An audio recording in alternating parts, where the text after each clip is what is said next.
Pushys half-yearly sale is now here and are we excited for you.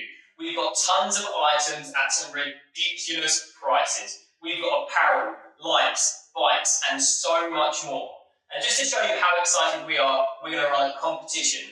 All you need to do is to guess how many individual items we put into the sale this year.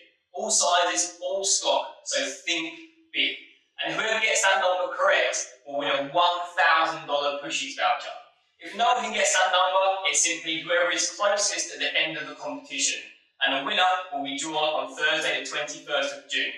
To enter, simply go to the Pushys Facebook page or jump onto www.pushys.com.au/competition time. Now this number is super top secret and not even the staff know. So let's go and check out some staff members and see what they think. Phil, how many items do you think are in the sale this year? I reckon about 420,000. Wow, he's thinking big. Nelson, how about you?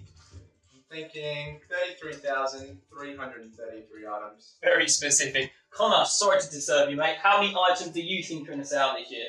I reckon about 8. 8. See, not even the staff know. So why don't you jump on board and take a guess for yourself? All the terms and conditions are on the Pushys website.